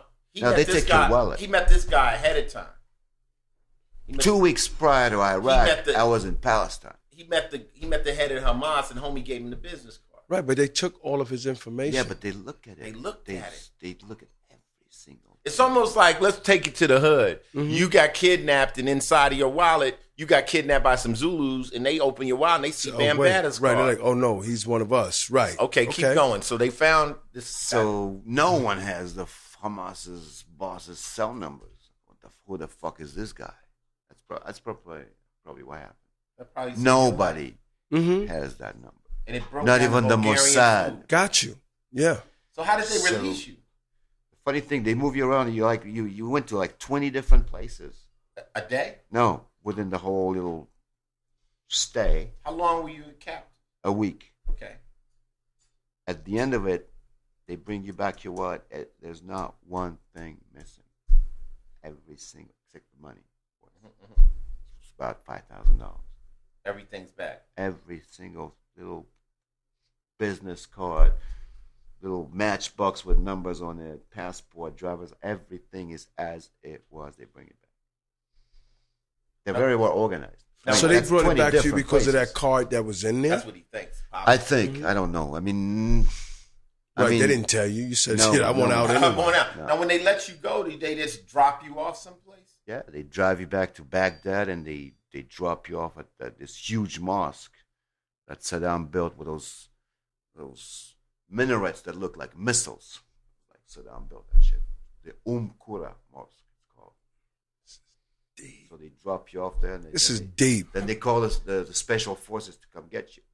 They come get you with bulletproof Hummers and shit and take you back to the embassy. Okay, let's just stop that right there. This is Super AJ. This is the dude who used to run the radio club. And when you leave your friends for 30 years, they go on adventures. You dig? So this is just one of the many adventures of Super AJ. You got everybody over here in trance. Can I hit you with another one? Mickey? I need it. Another. This one's even better. So I send you the links today to read the newspaper. AJ, anybody listening knows you're telling the truth. Right. We're going to let them look at it as well. Yeah, we're going to show the links. Tell them the story about you buying a atomic bomb. Oh, that got us into a lot of trouble. Oh, man. Yeah, we can get in a lot of trouble. No, it won't get us in a lot of trouble. It's already happened. Explain it. This is... How many friends out there do you have that ever tried to buy an atomic bomb? Man, that was unique. How did it start? It started right after 9/11. Anything Osama was a story. So we found this dude. So now you're still doing stories for the French 60 Minutes. Just pretty much started doing this shit. So we found this dude that had worked for the Bin Laden Corporation. Okay. And they had, at one point, they had found out that he was a former communist colonel. Okay. And they asked him if Osama and his team had asked him if he can get them nuclear waste to make like dirty bombs. So he said that Osama had asked him, could he get nuclear waste? Yeah, he worked there. They took him to Pakistan. They showed him the caves. They took him to Osama. He shook Osama's hand, blah, blah, blah. And they asked him, hey, can you get us nuclear waste? The guy's like freaked out, went back. And we tracked that guy down and went to interview him. Mm-hmm. He's showing us all the pictures of all the little, with him and Osama and the caves and the plane tickets. This is the part I love. This is crazy. He meets the dude, right? And the dude's showing him pictures of Osama. What is he showing him, like on his iPhone? No, man. He's like, this is me and Osama pictures right here. No, you should This watch is it. crazy. It's on YouTube. You'll see the guy's like showing all his shit. It's funny. It's pretty funny. Okay. Anyways, so at the end of the interview, the guy's like, I don't think anybody's got a picture with Osama bin Laden. Like, yo, this is me and Osama. Like, that shit's crazy. well, my man. there's a few people. There's him, and there's some sort of a little tea gathering or whatever they do there. Were they like at a party with Puffy? They a party with the robes, man, and like a bunch of rocks around. Yo, this is crazy. That's the truth. I love it. So that was, and so the end of the interview, he goes, they're really stupid, those guys. I said, what do you mean they're stupid? They can get the real stuff right here. I'm like, excuse me. So one thing led to another, and it started taking us to all these compounds where the Soviets left Plutonium stuff behind. Yeah, it took a while. It took a while because it's really difficult to move that stuff. I mean, there's sensors on the roads. You can't just stick it in your car and drive off. I mean, the thing just starts going beep beep beep. Yeah. So what he was explaining to me, Mickey, is that plutonium and all that stuff. If you have it, you can't move it. You can't move it because there's sensors on the roads that'll. You don't know it, but right now in New York City, there's sensors everywhere, probably along the river and shit. You can't just bring in radioactive shit. Mm-hmm. That's impossible. Right. So it took a while. It took a few months, but they brought it by sea. So you guys decided as the TV network, let's try to buy it. Yeah. The network I sat on a brown paper bag with like a couple of 100,000 on. Now you said the network. You told me the networks weren't with it, but somebody else inside the scene. There's like the main host of the show. Mm-hmm. He says, "Fuck the network." Went to his own bank account. You hear this? Yeah, fuck the network. Ordered buy it. He ordered like US dollars because they only take US dollars in those parts. So I had a big brown paper bag with a couple of 100,000. This is crazy. We had to get the money in the country. You just don't walk in with $250,000, right? Without being, noticed. They're corrupted people. There's mobsters. You don't know what the customers might take you in a room and just take the money and that's it. Customs gangsters, yeah, right. So it was a little tricky, but we finally got to it. They brought it. It's not very big. It's like this big. What is it like? So it was enriched uranium or plutonium? It was, the bomb or the projectile, because this you can shoot out of a cannon. It's called a tactical weapon. It's got a plutonium detonator, the uranium explosive part, and the propulsion mix that makes it. You can shoot it maybe like 12 miles radius. Mm-hmm. the most, those things. So the plutonium detonator was that part. It's really, I mean, you can't clean plutonium. You're fucked. You have plutonium in the New York subway. You gotta wait 10,000 years before you get it. Now you said uranium you can clean. He told me the other night, he said, I looked at it and I was looking at God. Like you start like can't breathe, you start gagging. Because you just know what that shit is. Now all of a sudden you realize that fucking the world's end. It's right in front of you, sitting in a box. Now, didn't you tell me one of the guys that was there got sick? Yeah, the cameraman. He sort of like wanted to take some really, fine shots of it, so he like moved it around and touched it. And we had gone with the guy that designed the shit, some East German commie engineer. I wouldn't have recognized what a fucking... This is podcast 35. It's getting heated. It's getting heated. We're talking about buying nuclear weapons right now. It's getting heated. And so the dude ran under Homeland a tree. Security might run up in my house right now. And it was going like... I said, Uwe. That was his nickname. What's up? What happened? He goes, I don't know. Maybe, probably 86 model. Maybe he has leaks. I said, what the fuck? I didn't touch it. But it's the 86 model. It might have leaks. Yeah. It might leak radioactive activity. Right. And homeboy touched it. His red blood cell count went skyrocket for like a week. Is he alive? He's good. He's all good. The military has been checking him out. His wife was pissed off at me, obviously. But he's good. So the story goes on. We not going to... at the end, Alex does not have a nuclear bomb. The shit ended up in some other scenarios. But didn't you tell me Bruce Willis wanted this story? They wanted to do a show on that thing. They did a pilot. They wrote a pilot, and then I think there was some problems with the production company. It never got made. Now, that part of the business. The funniest thing about AJ, right, is after meeting him for the first time, Coco says, he says everything so matter of fact. He's just very cool about everything. Anyone else would tell a story, they'll be like, in the blunt. No, he just, just so calm and cool. Just about like, shit happened. I was kidnapped. Did a week. Gave me back all my stuff. He's always been like this, though. This is why you could have cats in your house doing blow with Italians. AJ's just the coolest motherfucker. So anyway, you've got a crazy amount of adventures and stuff under your belt. You are one of the people that had a lot to do with Ice-T being here. So anybody who's a fan of me, you owe this guy. What's going on now? Why are you? What's your project you're working on right this moment? Well, little by little, from 7, 12-minute stories for like 60-minute type of stories, we moved on to the next level, which is movies. So we started doing movies. I don't know if you saw the movie on Tupac. Yeah, really quickly, tell this story about the movie you did on Tupac and what ended up happening because of it. You becoming the head of... Oh, yeah, they loved it. I don't know, the Tupac fans out there loved it. They made me honorary president of the Tupac Truth Club. Tupac Truth No, they loved it. They loved it. They all said it's the most accurate film made on Tupac. Where can they see it at? Where can they see it at? You can see it on YouTube. And what's the name of it? Assassination of an Icon. The Assassination of an Icon. Of an icon. Now, trip up this. He gets here. Tell him about the cops calling you. Did you talk to the cops? Can't give out names. Okay. Can't give out. We won't give out their names. No, but can't do that. But they do call. They called up and wanted to talk to me about Jimmy Henchman. You know who that is, right? Yeah. I don't know. I didn't go to see him yet. Yeah. So because of this, the NYPD, because of his documentary on Tupac, when he gets to New York, he talking to another cop calls him. He says, "I'm in town." They call him and say, "Yo, we want to talk to you about some other hip hop shit." And he's like, "I don't know nothing about no Jimmy Henchman, but this is how the cops are watching and listening to everything."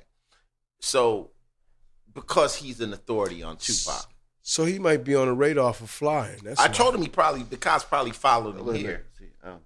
You probably can't see them out the window. But they walked them to my house. Two guys on the tree. So what's the movie you're doing now that you Now shot? we just got the green light, and it's a film that pretty much explains the mechanics of how hip hop became global and the economics of it. How you are what you are, how Dre got what he is, because they all started from nothing. As you were saying, I was listening to a Raekwon podcast. Everybody started in the hood. And nobody started in Beverly Hills. No. Yeah. All of a sudden, these people have matter. These people set the tone in culture and fashion and movies. So it's a global economical model. It's the story of that. That's what Raekwon said. He said, I never thought that I would matter. That anything I said, and you know, when I did my first album, Rhyme Pays was based around crime pays. You know, I thought crime paid will rhyme pays. My next album was called Power, and that was because I did not realize my words had power. I didn't know that I would be able to say something in LA and go to Japan and the people would be listening to me. And I think we should all take note to that, man. If Malcolm X would have made a record, it'd have been bigger than writing a book. When you make a record, it actually hits all the states, 52 states in one day you can hit. Now we can hit global, as you said, from the internet. That's 7 billion people. Yeah, so voices are very, very powerful. Only Ice-T can tell what's going on in L.A. Because once again, you had a club called Radio. We never heard of it. We were in New York. So we don't know what's happening. If I say it in a record. You said it in a record. Now we start to look and see what he's talking about. Maybe not that day, but years later, let's just use the cop killer. Oh, that's messed up. He's saying cop killer. But then when you see the Rodney King, you're like, oh, smack. Ice-T was talking about something. We was not knowledgeable to know what's going on in his. Knowledgeable mictionary. We're not. We don't know what's going on in his town, so we can't say, oh, he's saying the right thing. We're partying over here. We're partying and having fun, but other markets. Hip-hop, because it's talking, is kind of like the best way to transfer ideas and things. It's not, we're not singing, we're saying what we live and stuff. And it's a great conduit where people can hear what's going on in France or hear what's going on in New York and all that stuff. So now when you look at somebody like an AJ, who was very important in that, to go and have outrageous stories to tell that nobody else could tell because he was basically the head of a news company. True. Out there, a spokesperson. Now to come back and do a story on the globalization of hip-hop, the money, how did it happen? The politics. The fashion. It's a global thing. But when you really... Everything, there's a price tag on it now. But when you really think about it, most art does come from poverty and pain. Most art. Country does. Yeah, country, Western, And that's rap. It comes from a struggle. It comes from it. Art, pain, when you're going through it, you're at almost your most artistic moment. People always ask me, wow, you're living good. How can you even write anymore? How can you be creative? Because you remember. Also, I might be the one person living good and all my friends are still fucked up. So they're like, you're the spokesperson. Talk for me. But my point is, people don't think you can be artistic from an affluent place. When you have everything given to you, you've done it, there's no art anymore. Art is pain. I used to say, like Coco put on her heels and she'll say, fashion is pain. I got to it's that struggle. But when is this movie supposed to go into full production?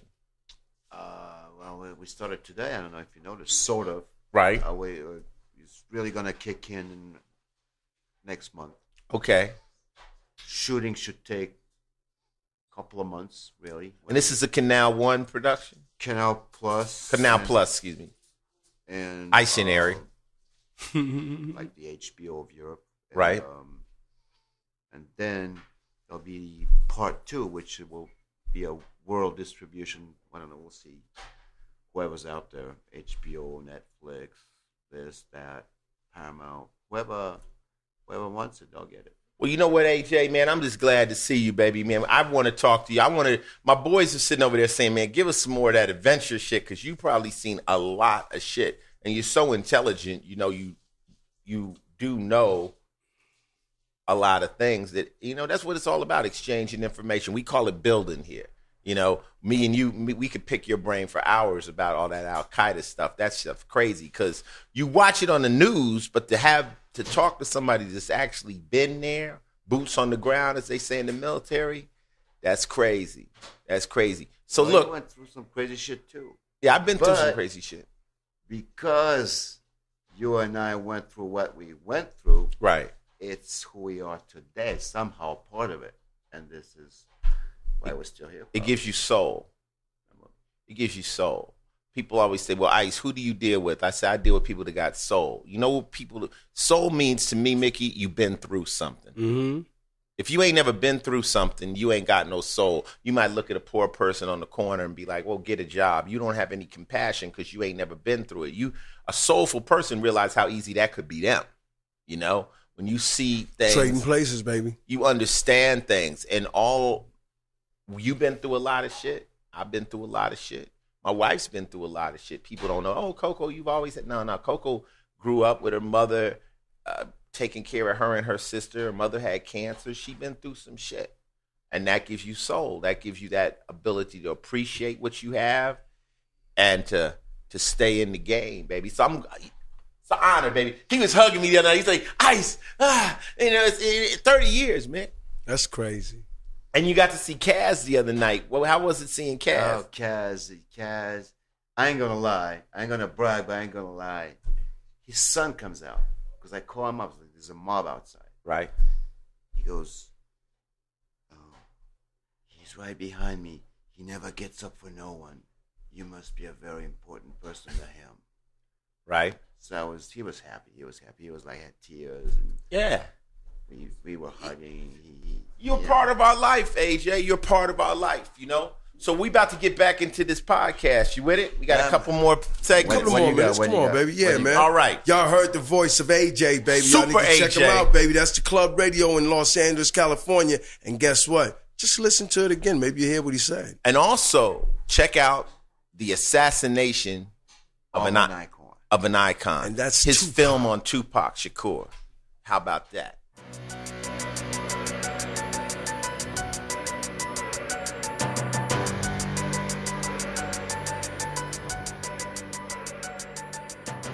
Is philosophy. Oh, God. Philosophy is brought to you from the Final Level Twitter page, where I do this thing called the Daily Game. And, you know, players love to give each other game to help them, you know, work their way throughout life. Oh, yeah. And one of the daily games, I said, no one can judge you, because everybody in their life has done some dumb shit or had some fucked up shit happen to them. So there's nothing you can really say to anybody that they can judge you. You can say, oh, wow, my boyfriend left me. Your girlfriend's going to be like, oh, my boyfriend left me. You know, it's like, how long can you, no matter what you did, you know, I got drunk the other night. I wrecked my car. You be like, shit, I remember the night I was drunk. I didn't wreck my car, but it could have happened to me. So don't worry about people judging you. And people that are judgmental, fuck them. How you feel about it, Mick? I say fuck them too, B, because they haven't been through what you've been through. Why judge you if they don't know? No. They have probably been through it. They're just not fessing up to it. You know what I'm saying? They're liars. How you feel about people that are judgmental? You know, there's I don't know. There's a lot of them judge without knowing. That's the problem. That's the problem. They start talking shit, saying shit behind your back. Cost you sometimes because of what they're saying, and this is what I hate most about it: people talking behind your back, judging without knowing. They always say you don't judge a man till you walked in his shoes. Even as far as races and cultural, I say before you talk about somebody, go live with their family for a week.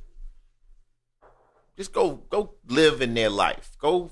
Before I say Mickey don't watch movies, let me go become Mickey for a week and see his life. And then I might understand it. Right. You know, one of the mottos on this show, we always say, is tell me and I'll hear, show me and I'll see, involve me and I'll understand.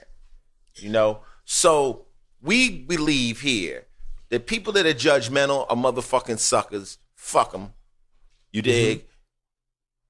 Everybody has done some real stupid shit. I saw some on the internet the other day. They said, thank God I'm in my 50s and I did all my dumb shit before the internet. You know? And everybody has had some fucked up shit happen to them. Have had somebody do low to them or cross them and had some bullshit happen to them. Everybody is, if you haven't gone broke, you've come close to going broke. We've all done really dumb shit. So don't judge people. A lot of times you'll see young people doing crazy shit. Well, go take a picture of you when you were that age. You were doing dumb shit too. And that's what I say. Exactly, man. You know, you did things as you grow up. Now you try to judge the next kid. You can't do that. Have a talk to him if you think there's something wrong. Right. Don't judge him. You don't know what he's going through. It's because we've all done some dumb shit or had some fucked up shit happen to us. And that's the daily game, and that's philosophy. This next segment on podcast number 35 with Super AJ and Mick Benzo is one of Mickey's favorites. It's called I'm Not a Hater, But I Hate Shit. And we all know what a fucking hater is, and I hate haters, okay? Envious nigga, jealous person. I mean, just envy the next man for no reason. One day we were talking the other day, me and Mickey were talking, I said I kind of divide the word jealousy and envy up because jealousy has to do with love to me. You know, you're jealous of this girl. You're jealous of that person taking your man. That's jealousy. You know, if you think somebody, but envy is just looking at somebody and wanting to be in their position and don't feel they should have what they want. So there are two words. I mean, they're interchangeable, but jealousy and envy. More like it, yeah. Motherfucking envious motherfuckers that just acts like suckers. So those are haters. Fuck them, fuck them, fuck them. Okay? And then kill them, fuck them, dig them up, fuck them, reincarnate them, fuck them. Okay, so that's how we feel about envy his ass, but we still hate. We hate don't, shit. Yeah, AJ, you know, you walked in here today with a little toilet paper on your cheek. What do you hate? It's that thing, man. You ever like walk into a bathroom, right? And all of a sudden your bathroom, or right. You're visiting a friend and you walk into their bathroom. And you want to shave, right? There's no real razor. No, there's that old pink lady thing. She probably out there, and that's the only thing. But she probably shaved the vagina, and you're gonna use the old pink one. But you gotta shave. But you gotta shave. You gotta be somewhere. You gotta do something. So you're out there like hustling, like trying to get it. And you end up with a bunch of toilet paper on your face. And you butcher your face. So you're not a hater, but you really hate fucked up razors. That's right. A bad shave because you only shaving because you want to look good. I bet you that happened to you. Oh my God. I want one of your toilet paper on your face trying to stop that bleeding. And you had to be somewhere. Put little stickums. It wouldn't be bad if you were shaving not to go anywhere. You're always shaving to go somewhere. And you're doing everything you can to glue and the shit just wound you. I'll tell you a fucked up shaving Ice-T story. Here's one. When I was young, I thought I was growing a little goatee or something, right? So they told me if you shave it, it'll grow back faster. But I just had a little bit of peach fudge. So I tried to shave, but I couldn't tell, the razor's so sharp, I couldn't tell if it was cutting. So I did this and I cut off my eyebrow. Because I could see the hair. Now I look like goddamn Big Daddy Kane in some goddamn body. So you think that's funny because I shouldn't have been shaving. I didn't know what I was doing. I might have been in the 7th grade or some dumbass thinking I'm growing a beard. I understand that. Well, I get what AJ's saying. Them dull-ass razors cutting up your face, man. They should make the razors that can last a little longer. I hate fucked up shaves, and that also translates to any time you're trying to look good and something goes wrong. I hate that. How about going out, and you get your pants bust open or your zipper gets stuck or like Coco, a heel will break right when we're walking into the premiere. It's like, fuck them, walking without none. It's bad. But shaving, you could really cut off your fucking lip or some shit. Yeah, AJ, you was fucked up earlier. Girls do it too. You was fucked up earlier, man. Yeah, you came in with That's a whole. all I gotta say, you man. You looked like Santa Claus. You had so much white It's that paper. Jersey sunshine that fixed it up, man. Oh, that's fucked up. You look like somebody jumped you, AJ. You got So I beat thought yourself. that kite was coming to get you from over here, damn. Them beat you up. And you got away again. You got away. They used to shave No, us I in the think military. AJ said what he really hates too is shaving, but he really hates, coming to New York City, hailing down a cab, putting your hand in the air, taxi, and No, the he said that cab pull happens in over. France. Oh, it happens in Paris, man, in New York as well. You just Right. yeah. But they pull up. Raise your arm, you like hail a Right, cab, and they got- pull up and ask you where you you're go. going. Where you going? I I'm hate going that shit. where I'm going, motherfucker. Right, you're out here to work. I hate that Where shit. you going? You're Right. driving where you driving. Right, you're driving, You're driving to pick me, us up. so you're going where I'm going, asshole.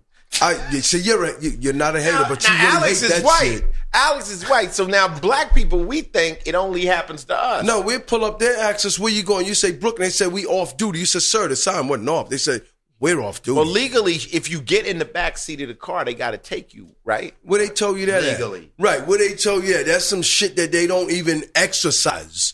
That's just some shit they say. I wasn't even going to a shady neighborhood. I was going like on Chambers and West Broadway. That wasn't enough At the money. It was only- Tribeca it Film was- Festival. But it was only 4 blocks. They want to make more money. No, than man, I shit. was on 82nd.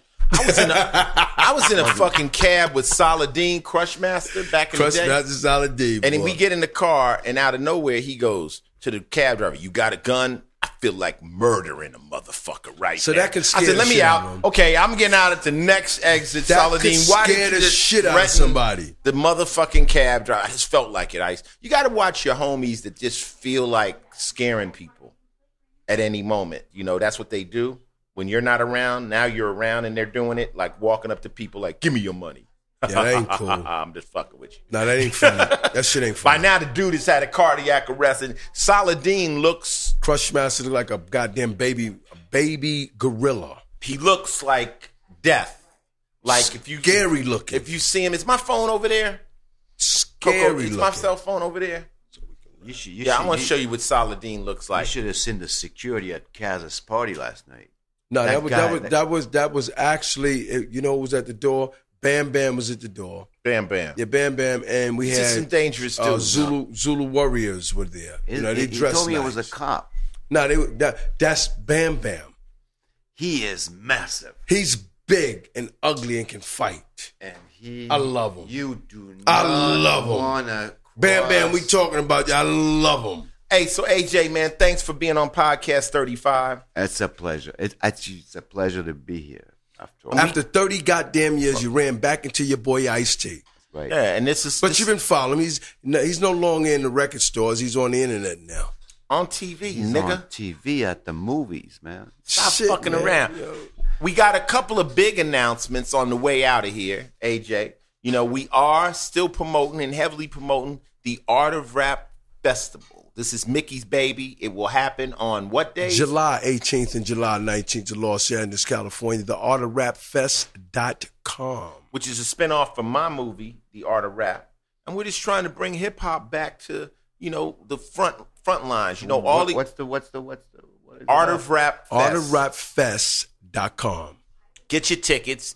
Tickets are selling. No. What, Tickets it's a are. concert? What is it? It's a festival, It's a sir. festival. Where you have hip hop, you got breakdancers, you got graffiti, you got MCs, you got DJs. Got the Cold Crush Brothers. And we even got a photo booth to take a picture for free for you. Go get your little 4 pictures. May even have some bikers, doing some jumps and every.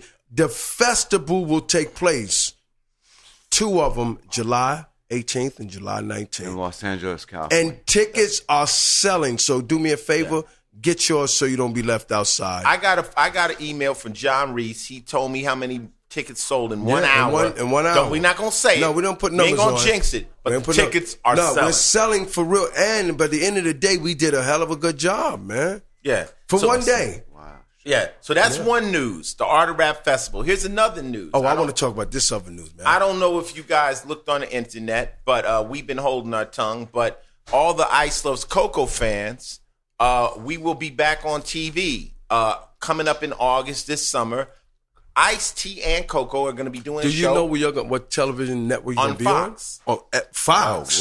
Kill Game, let's go. We are doing a show called Ice and Coco, which will be a daytime talk show. Oh, shit. This is going to be bananas. Daytime talk show. This is going to be bananas. Daytime talk show? A daily daytime talk show. This shit is going to be bananas. You saw Oprah. Yeah. Okay. You seen Ellen. Oh, yeah. You seen Queen Ricky Latifah. Lake. You seen Queen Latifah. You seen Queen Latifah. You seen Jerry Springer. Oh, Wendy. Yeah.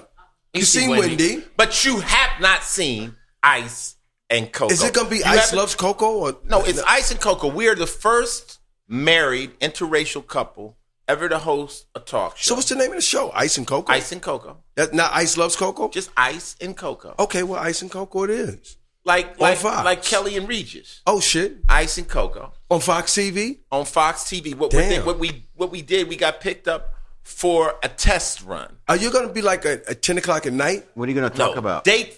Daytime talk, motherfucker. We're going to talk about everybody. We might have you come on and interview you again. Oh, the interracial thing? No. We're going to talk about that kind of shit right on TV, man. He's got a beautiful interracial baby. Him being Bulgarian and his wife is African, a princess African. You been fucking black folks? For years. African, baby, African. African. But we can get into that. But we're not, the fact that it's me and Coco are interracial. Ange, baby, her name is Ange, like an angel. Ange. You love her, don't you? Yeah. Oh, no, she's a beautiful Once baby. she go black, you never go back, baby. Hey, there you go. The sisters in the room are throwing their hands up. Wave your hands in the air, girls. But listen, what I'm trying to say is, so you got a daytime TV show on Fox TV. Seriously, it's going to be Ice and Coco, not Ice Loves Coco. So it's different than the Ice Love Coco show. So it's a talk show. Yeah, exactly. That's nice. And we're going to sit down. We're going to have Y'all guests. gonna get guests come through? We're not doing the big celebrity thing. We're doing normal people. We're going to bring sisters on and people that have little relationship issues. We're going to have... It's going to be like a Jerry Springer, people get to fight? We hope no. And ain't nobody going to fight around me. Okay. You throw a punch, I'm jumping in. Okay. You dig? Okay. So Just making sure. It's just going to be fun. We're going to try to bring a show out that's... It's not going to be as raw as this podcast. It can't be. This is the rawness. Right. The podcast will continue so you can get your X-rated iced tea. It'll be a little cut on it, but it will still be our humor. And you watch... This is my thing. You watch talk shows, right? Correct. You got a woman on there Right. telling women about relationships, but she ain't got no man. We ain't going to talk about who it is, though. Don't give it up, though. Well, neither of them do. Ellen ain't got one, or Oprah. They ain't got no man. Just leave them alone, because this is Ice and Coco. Well, but I'm just saying. Well, listen, We ain't a all right, hater, but we I'm not a hate hater. shit, all right? I'm just saying, you got women listening, even not them. Let's not even talk about them. We love the Oprah, love the Ellen. Be good, but let's though. just talk about these relationship experts. I don't know who they are. So then you got the guy who's sitting on there, and there's the guy telling you how fly he is with women, but there's no one there to check his bullshit. So by us being with each other all the time, I don't think they ever did one with a husband and wife. this is what I'm talking A about. husband and wife? So you'll get to see Ice and Coco. You get to see the way we interact. It's going to be fun. It's going to be hip. It's going to be funky. Hey, they may see me on there, right? You? Now, you know what? We honestly... I'm married. Why you pointing at Andre, the producer of the show, sitting here? He's in He's the looking- house? I'm just saying, I'm married. Let me tell you like this. I'm married. Andre is powerful, right? Andre is president of Final Level Entertainment. But Right, he right. ain't powerful enough to get you on that show. Andre was my I'm the friend, boss. too. I'm the boss. Mickey, you can come on. Hey, I No, got a wife. I'm married. but nobody knows you. The fuck are you talking about? I got 6 fans on this motherfucking podcast. Those are my fucking fans. Now, 6 you know of them. what? We might have a thing where we come on and we talk about the podcast. We don't know. But what I'm saying is we aren't doing celebrities. We're just doing normal people. And All right, you know- and see, you're doing normal people. That means that I should be on it. I'm you were normal. on Ice Loves Coco, right? But I was a celebrity then. But you were on Ice Loves Coco. I was a celebrity then. Now I'm nobody again, so I want to be on a nobody show. We are going to have people from Ice Loves Coco on the show. Okay. So you might be able to do a walk on as my buddy and just part of the because you got fans from that show. All right, I like that. All right. So guess what, though? There's a Fox TV show coming in the daytime called Ice and Coco. Yes. Not Ice Loves Coco, but Ice and Coco Ice and on Coco Fox TV. are Husband and Normal wife. people's gurus. There you Husband go. and wife. Thank you, Alex. They're coming. He said they are normal people's gurus. They're coming. That's what's happening. Okay, so stay tuned for that. That'll happen in August. We're going to shoot that in July after we go on tour with Body Count in the summer. We're going all over Europe. That's some more shit we'll talk about. BC. Alex, you see what it's like when you come on my house? It's madness. And Coco's making tacos and shit's jumping off. Toya's over there eating and it's wine. And it's Yeah, my wife just eating ain't off me a goddamn thing. because neither. you can't eat while we podcast. And Oh, people yeah. say they got a Our problem with boss, that. Alex, said, don't eat while you doing this show because they hear you smacking. They hear you smacking. You can hear me if I eat this? This is the Final Level Podcast number 35. We're going to tell you once again, tell a friend to tell a friend. It's free. IceTFinalLevel.com. Stitchers, YouTube, SoundCloud. See us. Hey, look, man. I got to go, man. I'm out of here like Alice got a nuke. Yay. Peace. That's how I'm living. That's how I'm living. That's how I'm living. That's how I'm living. That's how I'm living. That's how I'm living. That's how I'm living. That's how I'm living. That's how I'm living. That's how I'm living. That's how I'm living. That's how I'm living.